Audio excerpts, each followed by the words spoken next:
최근 오징어 게임이란 드라마가 전 세계적으로 큰 인기를 끌었습니다. 넷플릭스에서는 이례적으로 저희 한국 드라마가 1위를 차지한 히트작이라고 볼 수 있습니다. 그런데 다소 우리가 보기에는 불편한 장면들이 많이 나오긴 합니다. 대표적으로 이 막다른 골목에 몰린 사람들에게 이 돈을 미끼로 죽음의 게임을 진행하고 이 아비규환의 모습을 부자들이 이것을 보고 즐기는 그런 구조를 가지고 있습니다. 그럼에도 수많은 사람들이 이 드라마를 집중하는 이유는 아마도 대부분의 사람들은 공감하는 것이 있다라는 겁니다. 그게 뭐냐면 세상에서 우리가 겪게 되는 이 빈부의 격차, 그리고 생존에 다투는 극한의 경쟁, 옆 사람을 끌어내려야 내가 내 가족이 살 수 있는 그런 냉혹한 현실을 그대로 보여주고 있다는 거예요. 하지만 그럼에도 불구하고 마음 한켠에는 도대체 인간이란 무엇인가, 그 존재에 대한 기대감도 가지고 있습니다. 이 모든 것을 이 데스게임이라는 이 장르를 통해서 이 드라마는 잘 보여주고 있습니다.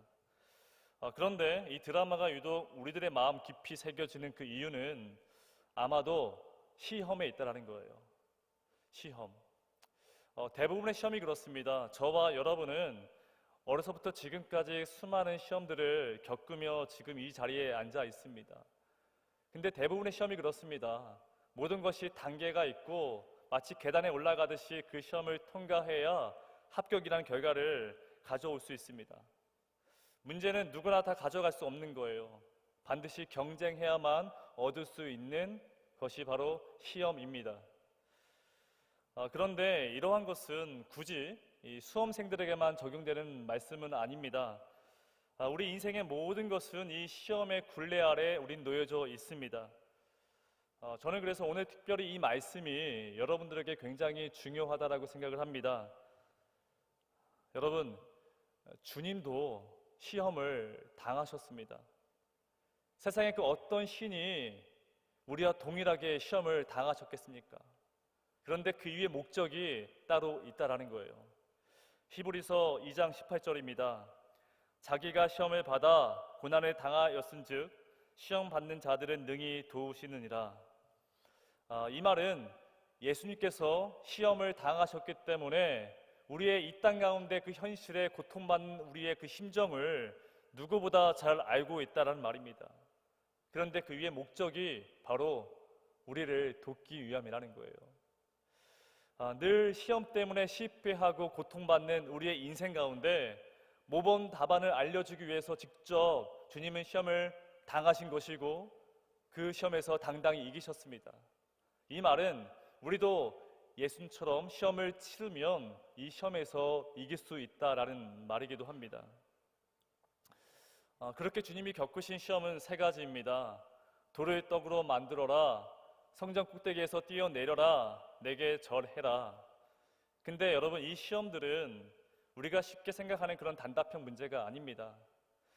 이 시험은 마치 사법고사를 보는 것처럼 한 문제 안에 예수님의 믿음과 그 모든 생각들을 한 번에 알 수 있는 서술형의 논술형 문제라는 거예요. 굉장히 어렵죠. 근데 여러분, 이런 경우에 시험은 그 시험의 그 문제의 의도를 정확하게 파악해야 합니다. 저도 수능을 3번 봤다라고 제가 몇 번 말씀드렸는데 여러분, 주로 열심히 했는데 떨어지는 경우는 그 출제자의 의도를 잘 파악하지 못하는 거예요. 여러분, 공부는 다 할 수가 없습니다. 아니, 할 수 없는 것을 붙잡고 있을 필요가 없다는 거예요. 반드시 그 문제를 낸 그 출제자의 의도를 파악하면 되는 것인데, 오늘 특별히 본문에 나와 있는 이 시험이라는 단어는 헬라어로 이 페이라스모스라고 합니다. 페이라스모스. 이 뜻은 우리가 알고 있는 시험하다가 아니라 유혹하다라는 뜻을 가지고 있습니다. 사실 하나님도 우리를 시험하십니다. 예를 들어서 하나님은 아담과 하와에게 에덴 동산의 선악과를 먹지 말라고 명령하셨습니다. 이것은 일종의 시험입니다. 그리고 아브라함에게 그의 아들 이삭을 번제단에 바치라라고 말씀하셨습니다. 이것도 일종의 시험이라는 거예요. 하지만 사단이 우리에게 주는 그 시험은 예수님의 그 테스트가 아니라 우리를 유혹하는 것입니다. 하나님과 내가 멀어지게 우리를 유혹하고 하나님의 자녀로 살아가겠다라고 다짐하지만 이것을 계속 방해하는 것이 바로 사단이 우리에게 주는 그런 시험이라는 것입니다. 그런데 여러분 들어보셨습니까? 마귀는 디테일에서 존재한다. 굉장히 유명한 문장인데, 여러분 사단은 웬만하면 지는 게임을 시작하지 않습니다. 여러분 우리가 왜 도박을 하게 되면 돈을 잃을까요? 돈을 딸 수 없는 그런 구조의 시스템이 정해져 있다는 거예요. 근데 그 원조가 바로 사단입니다. 근데 여러분 하물며 그 상대자가 지금 다름 아닌 예수님입니다. 그러니 이 사단이 얼마나 고민이 많았겠습니까? 함부로 덤빌 수가 없겠죠. 그런데 오늘 이 사건의 그 1절 그 시작의 접속사가 바로 그때라고 이 사건은 시작되고 있습니다. 그때라는 거예요, 그때. 근데 그때가 어떤 상황일까? 2절입니다. 40일을 밤낮으로 금식하신 후에 줄이신지라. 여러분 사람이 밥을 못 먹으면 힘을 낼 수가 없죠. 그런데 한 끼만 굶어도 사람이 되게 예민해진다는 거예요. 근데 하루도 아니고 40일 동안 주님은 지금 먹지 못했습니다. 주님도 연약한 우리의 몸으로 오셨기 때문에 몹시 배가 고팠고 지금은 평상시와 다른 상황에 놓여져 있습니다. 이때에 이 틈을 지금 사단이 노리고 있는 것이죠. 그러면서 오늘 이 시험이, 첫 번째 시험이 시작된다는 것입니다. 3절입니다. 이 시간 우리 화면을 보면서 다 함께 읽어보도록 하겠습니다. 시작. 시험하는 자가 예수께 나와봐서 이르되 내가 만일 하나님의 아들이거든 명하여 이 돌들로 떡덩이가 되게 하라. 그 첫 번째가 먹는 문제입니다. 굉장히 간사하죠. 사람들 중에 가장 얄미운 사람은 이 먹는 것을 가지고 장난치는 사람입니다. 근데 여러분 우리나라의 민족은 먹는 것을 굉장히 민감한 사람들입니다. 2001년에 한 일본의 작가가 한국을 먹는다는 책을 썼는데 이 책을 보게 되면 한국 사람들은 참 먹는 것을 중요히 여기는 것 같습니다. 웬만한 건 다 먹습니다. 그게 죽어있든 살아있든 간에 몸에 좋으면 다 먹고 이것을 소화한다라는 거예요. 근데 제가 전에 한번 말씀드렸지만 우리는 음식을 먹는 것만 먹는다라 말하지 않습니다. 새해가 되면 나이 1살 먹고, 나이가 같으면 친구를 먹고, 경기하다 꿀도 먹고, 어른들은 땅도 팔아먹고, 사업하다 말아먹습니다. 결국 그런 사람은 겁을 먹고 애를 먹으며 결국 마지막에 물 말아먹죠. 근데 여러분 여기서 끝이 아닙니다. 세상에 나가게 되면 사람들은 등쳐먹고 서로 뇌물을 먹고, 그런 사람 나중에 욕을 한 바가지 먹습니다. 그러니까 대한민국 사람들은 먹는 것을 중요시 여기는 사람들이 많은 것 같습니다. 그런데 여러분 지금 사탄도 예수님에게 하는 말은 뭐냐면 이 돌을 떡으로 바꾸어서 한번 먹어보라는 거예요. 근데 이 먹는 문제는 간단한 문제가 아닙니다. 여기서 지금 3절에 다시 보게 되면 내가 만일 하나님의 아들이거든 한번 보여줘 봐라. 너가 하나님의 아들로 이 땅의 왕이라고 말하고 있는데 그러면 사람들에게 가장 중요히 여기는 그 경제적인 문제를 한번 해결해 보아라. 지금 그렇게 말하고 있는 거예요. 이 말은 이런 겁니다. 저희 자녀가 아빠가 진짜 아빠면 나한테 핸드폰 사주고 그리고 학교를 대신 가주면 좋겠어. 아빠가 진짜 내 아빠라면 벌칙금 대신 내주고 숙제도 대신 해줬으면 좋겠어. 그렇게 하는 그 맥락과 똑같다라는 거예요. 근데 여러분 제가 이것을 증명하기 위해서 이 어린아이에게 핸드폰을 사줄 필요가 있겠습니까? 아니요. 진짜 아빠라면 어린아이에게 핸드폰 사줄 이유가 없습니다. 그래서 주님 뭐라고 말씀하시냐면 4절입니다.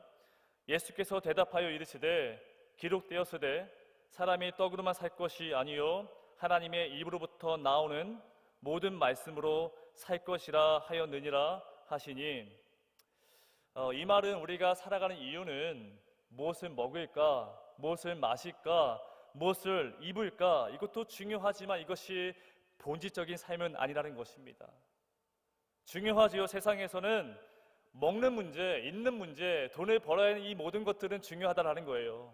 하지만 이것이 본질적인 문제가 아니라 인간은 원래 하나님께서 하나님의 입으로 나오는 모든 말씀을 통하여 살아가는 존재임을 지금 말하고 있습니다. 그래서 주님이 이렇게 말씀하시죠. 나는 생명의 떡이니 나에게 오는 자는 결코 줄이지 아니하리라. 이것이 우리가 추구해야 할 가치입니다. 여러분, 주님이 이 돌을 떡으로 그거 못 바꾸겠습니까? 이건 쉬운 문제라는 거예요. 여러분, 제가 저희 자녀에게 아이패드와 핸드폰 사주는 게 어렵겠습니까? 카드를 긁으면 됩니다. 12개월로. 어려운 문제 아니라는 거예요. 하지만 진짜 아빠는 그렇게 할 수 없다는 것이죠. 여러분, 떡은 중요합니다. 하지만 떡이 전부가 아니라는 것을 지금 주님은 말씀하고 있습니다. 실제로 대표적인 사건이죠. 오병이어 사건. 근데 여러분, 이 오병이어 사건을 보게 되면 실제로 이 돌을 떡으로 만든 사건 중에 하나라고 볼 수 있습니다. 그 수많은 사람들 가운데에 5,000명을, 장정만 5,000명을 오병이어로 물고기 2마리와 보리떡 5개로 그들을 다 먹이셨습니다. 자, 그런데 이것이 사실 우리가 바라고 있는 기적 아니겠냐라는 거예요. 마치 비트코인을 산 그 주식처럼 내가 산 것이 기하급수적으로 올라갔으면 좋겠다.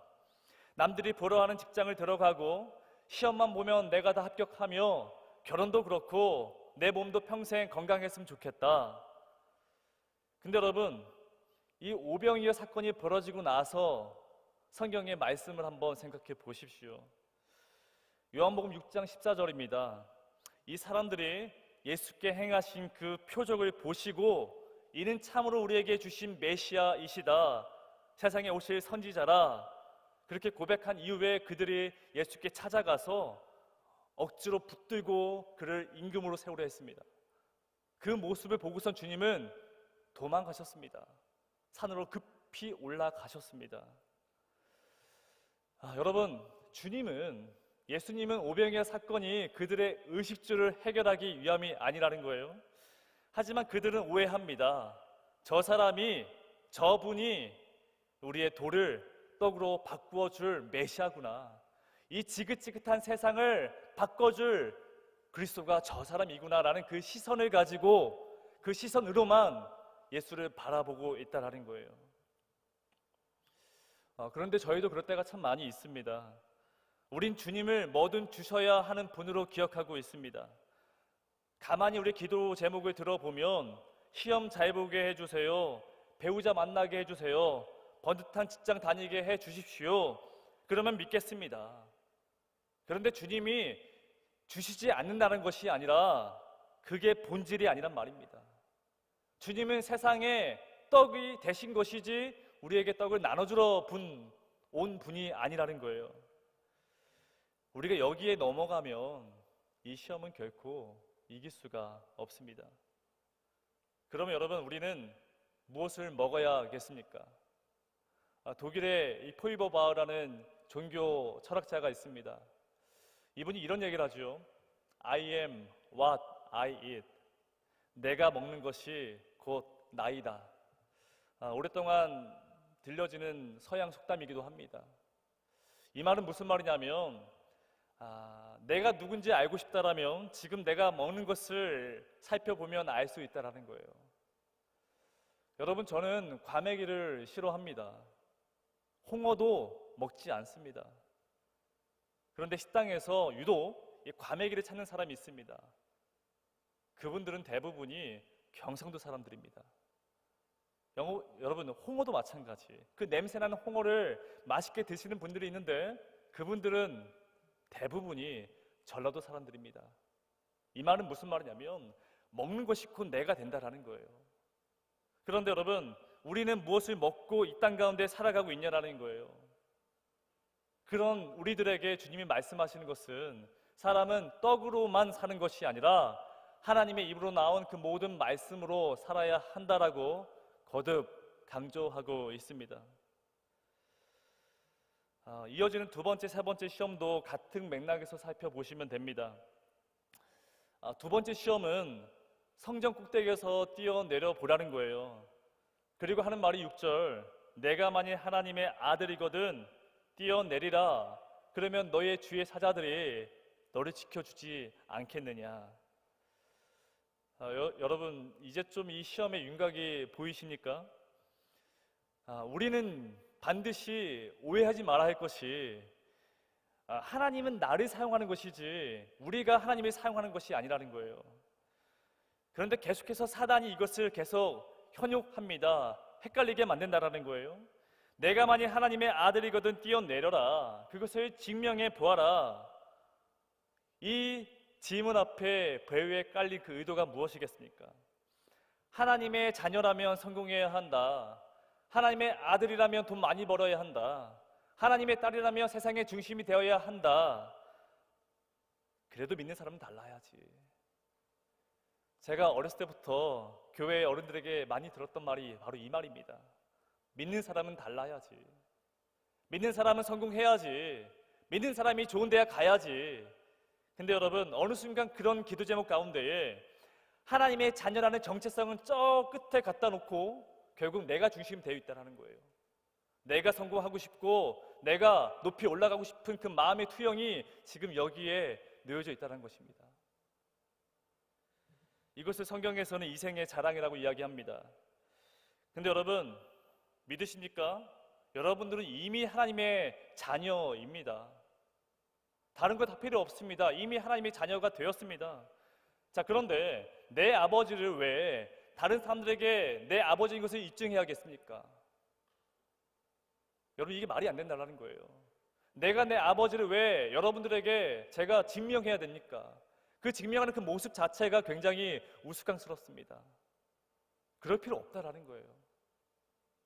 자, 그런데 세 번째 시험도 마찬가지입니다. 이제 안 되겠다 싶어서 이제 사단은 직접 눈으로 보여주며 예수님을 유혹합니다. 그러니까 이제 돌멩이를 떡으로 만들라는 것이 아닌 떡을 직접 보여주면서 예수님에게 질문을 던지고 있습니다. 그만큼 지금 사단은 지금 다급한 거예요. 이번 이 세 번째 마지막 기회가 먹히지 않으면 다시 이럴 기회가 오지 않기 때문에, 그래서 하는 말이 9절입니다. 이르되 만일 내게 엎드려 경배하면 이 모든 것을 내게 주리라. 나에게 절해라. 세상의 고개를 숙여라. 그럼 내가 모든 것을 다 너에게 줄 것이니라. 이렇게 빙빙 둘러대지 않고 그냥 돌직구 날린다는 거예요. 그러면서 사단은 주님을 직접 산꼭대기에 올라가서 세상의 모든 부귀와 영화를 보여주고 있습니다. 근데 여러분, 견물생심이란 말이 있습니다. 사람은 보면 흔들려요. 사람은 보면 마음이 흔들리게 돼 있습니다. 나는 게임하지 말아야지라고 다짐하고 결심하지만 컴퓨터가 앞에 놓여져 있으면 없던 마음이 생겨버립니다. 목사님, 저는 끝까지 혼전순결을 지킬 것입니다 라고 말합니다. 감사하죠. 그런데 연애하는 그 상대방이 그런 마음이 아니면 그 결심은 한순간에 무너지는 경우를 참 많이 보게 됩니다. 사람이 그렇습니다. 안 보면 그만인데 보게 되면 흔들리는 것이 우리 사람의 연약한 마음이라는 거예요. 이것을 성경에서는 안목의 정욕이라고 말합니다. 자, 그런데 여러분, 주님은 이 두 번째, 세 번째 시험에서도 어떻게 이기셨느냐? 바로 하나님의 말씀으로 이 시험을 물리쳤습니다. 10절입니다. 다 함께 10절을 읽어보도록 하겠습니다. 시작. 이에 예수께서 말씀하시되 사탄아 물러가라. 기록되었으되 주 너의 하나님께 경배하고 다만 그를 섬기라 하였느니라. 아멘. 여러분들이 오늘 이 말씀을 반드시 기억했으면 합니다. 여러분, 우리의 인생 가운데 시험은 내가 뭘 잘못해서 찾아오는 것은 아닙니다. 가끔씩 왜 나에게 이런 일이 벌어지는가 자책하고 그렇게 낙심하는 사람들이 참 많이 있어요. 왜 나에게 이런 시험이 찾아오는가? 아니요, 주님도 시험을 당하셨습니다. 성령 충만해도 예배 잘 드리고 말씀 잘 드리며 기도하는 사람에게도 이런 시험은 찾아올 수도 있고 그러지 않을 수 있다는 거예요. 근데 여러분, 우리가 기억할 것은 지금 시험을 받는 그 장소입니다. 지금 이 시험의 장소가 어디입니까? 바로 광야라는 거예요. 여러분, 광야는 우리가 살고 있는 세상과 굉장히 비슷합니다. 낮에는 몹시 덥고 밤에는 막 살이 떨리도록 춥습니다. 우린 그러한 곳에서 생존해야 한다는 거예요. 그러한 광야 같은 세상에서 먹고 입고 마셔야 합니다. 그래서 그 광야가 우리에겐 굉장히 고단하고 힘든 삶이라는 거예요. 하지만 동시에 이 광야는 말씀입니다. 이스라엘 백성들은 이 광야를 조금 특별하게 바라보았습니다. 이들은 헬라어로 광야를 뭐라고 말하냐면 미드바르라고 합니다. 미드바르, 많이 들어보셨죠? 미드바르. 이들에게는 모음이 없기 때문에 이걸 영어로 바꾸게 되면 MDBR입니다. MDBR. 그런데 같은 말로써 말씀이 뭐냐면 다비드입니다. 미드바르 그리고 다바르. 영어로 말하게 되면 DBR이에요. 굉장히 비슷하죠. 그런 이스라엘 백성들에게는 광야 이 말을 들을 때마다 동시에 어떤 생각이 떠오르게 되면 말씀. 광야를 듣게 되면 그들은 자연스럽게 마음속에 말씀이구나 그렇게 생각을 떠올린다는 거예요. 여러분, 우리가 살아가고 있는 이 세상은 광야가 맞습니다. 근데 그곳에서 여러분, 굶어 죽을 수 없어요. 입어야 하고 마셔야 되고 우린 먹어야 합니다. 생존해야만 합니다. 그런데 그곳에서 그 먹는 문제 가지고 염려만 하는 것이 아닌 그 땅 가운데 우린 말씀, 하나님의 입으로 나온 모든 말씀을 가지고 살아내야 한다는 거예요. 이것을 알려주기 위해서 주님은 시험을 당하셨고 지금 우리들에게 목에 힘을 주어 강조하고 있습니다. 저는 여러분들이 오늘 이 말씀을 반드시 기억하고 세상에 돌아갔으면 합니다. 여러분, 말씀은 살아 있습니다. 실제로 이집트의 18대 왕, 이름이 되게 특이하죠. 이 투탕카멘이라는 사람이 있습니다. 이 왕이 죽고 나서 이 묘실을 만들었는데 1922년 영국의 한 고고학자가 이 묘를 발굴했습니다. 그리고서 많은 유물들이 나오게 되는데 그 중에 한 씨앗이 있는 거예요. 근데 그 씨앗을 심었더니, 그리고 물을 줬더니 그 씨앗이 싹을 틔웠습니다. 무려 3,300년 된 그 씨앗을 심었더니 싹을 텄다라는 거예요. 여러분, 우리의 말씀이 그렇습니다. 우리의 말씀이 마음 먹고 작정하고 내 마음속에 깊이 새기게 되면, 여기에 심게 되면 말씀은 살아 역사하기 때문에 여기에 싹이 트고 가지를 내며 결국 열매를 맺게 된다는 거예요. 그렇게 말씀이 우리 마음 가운데 중심에 떡하니 서 있으면 세상의 그 어떤 시험도 흔들리지 않고 이겨내갈 수 있습니다. 여러분, 왜 믿음의 선배들이 날마다 말씀을 암송하고 매일 성경을 읽는 이유가 무엇이겠습니까? 그 세상 가운데 이 말씀이 강력한 무기가 되기 때문에 그렇습니다. 저는 여러분들이 꼭 이 말씀을 마음속에 깊이 심으셨으면 합니다. 그래서 저와 함께 좀 다짐했으면 좋겠는데요. 저희가 3월 달을 시작하면서 이제 2주 후가 될 겁니다. 큐티책을 다시 시작할 겁니다. 여러분들이 이 큐티책을 가지고 매일매일 말씀을 읽었으면 좋겠습니다. 그리고 3월 2일이 사순절의 시작입니다. 제2의 수요일입니다. 이 날부터 3월 2일부터 4월 16일까지 40일 동안 저와 함께 이 복음서 말씀을 매일매일 강의를 들으면서 함께 묵상했으면 좋겠습니다. 저도 포기하지 않고 매일매일 말씀을 여러분들에게 강론하고 강의하고 말씀 올려드릴게요. 여러분, 시험이라는 것이 이렇습니다. 한 번은 어려운데 그 한 번을 이겨내면 두 번이 쉽고 세 번은 더 쉬워집니다. 한 번을 겪어야 한다는 거예요. 이번 이 사순절을 다가오는 이 예배 가운데 하나님 함께 다짐하시는 거예요. 이번만큼은 제가 말씀을 내 마음 깊이 심어 놓겠습니다. 그래서 40일 내내 말씀을 놓고선 읽고 묵상하며 기도하며 한번 내 마음의 중심에 그 말씀을 가지고 세상에 나아가 보겠습니다. 여러분, 우리 그 믿음 가지고 함께 말씀으로 살아냈으면 좋겠습니다. 우리 인생의 모든 방향 가운데에 오직 하늘을 바라보며 그 모든 숱한 시험들 가운데에 이겨내시는 삶이 되기를 주님의 이름으로 축원합니다.